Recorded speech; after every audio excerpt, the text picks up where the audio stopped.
যাচ্ছে, এই মিশনগুলো আপনারা ঘেরাও করুন, দেখবেন সাইজ হয়ে গেছে। এবং একই সাথে যদি বিমান ভাড়া না কমায় তাহলে ঘোষণা দেন যতক্ষণ না পর্যন্ত এই সিন্ডিকেটকে সরকার ধ্বংস করতে পারবে, যতক্ষণ না পর্যন্ত বিমান ভাড়া কমাতে পারবে, ততক্ষণ পর্যন্ত রেমিটেন্স পাঠাবেন না। এই ঘোষণা দেন, দেখবেন আগামীকাল থেকেই বিমান ভাড়া কমে গেছে। সরকার নাকি এই সিন্ডিকেটের যারা মূল হোতা তাদেরকে চেনে না, ধরতে পারছে না, তারা নাকি অদৃশ্য। আপনারা যদি কাজ না করেন তাহলে তো কাউকে চিনবেন না, খুব স্বাভাবিক। এই সরকার বন্ধুগণ কতটুকু কাজ করছে? আপনারা কি এই সরকারের উপর খুশি? খুশি আপনারা? জোরে বলেন না একটু খুশি? এই সরকার এখনো পর্যন্ত আইন শৃঙ্খলা পরিস্থিতি ঠিক করতে পারে নাই। এখনো পর্যন্ত এই সরকার দ্রব্যমূল্যের দাম কমাতে পারে নাই। এখনো পর্যন্ত আওয়ামী লীগের হাইকমান্ডার কাউকে ধরতে পারে নাই।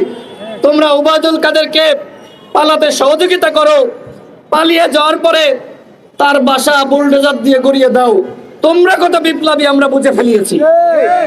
যখন কাদের বাংলাদেশে ছিল তখন তোমাদের সরকার কি করেছে? কি করেছে? চোর পালানোর পরে বুদ্ধি বাড়ে, তাই না? চোররা পালিয়ে গেছে ভারতে, তখন মাথায় বুদ্ধি ছিল না। এখন তোমাদের মাথায় বুদ্ধি এসেছে। ধানমন্ডির 32 নম্বর বাসা ভাঙতে হবে।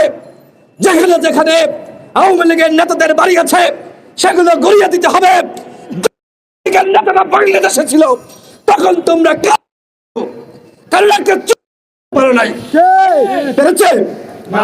এই সচিবালয়ে আওয়ামী লীগের সুবিধাভোগীরা তারা এখানে আস্তানা গেড়েছে।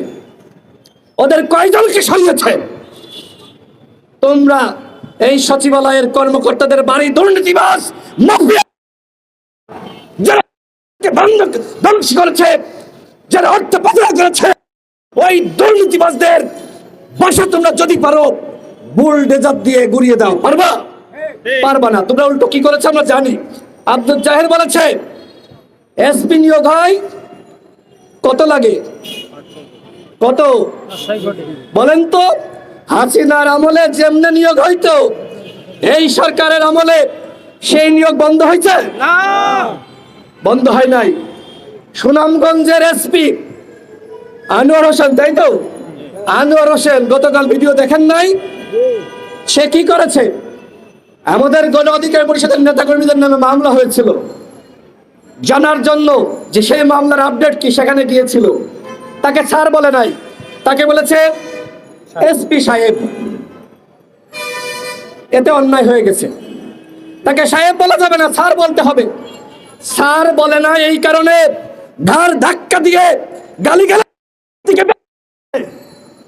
তোমরা বিপ্লবের পরে প্রত্যেকটা তোমরা জেলায় জেলায় এই ধরনের এসপি নিয়োগ দিয়েছ।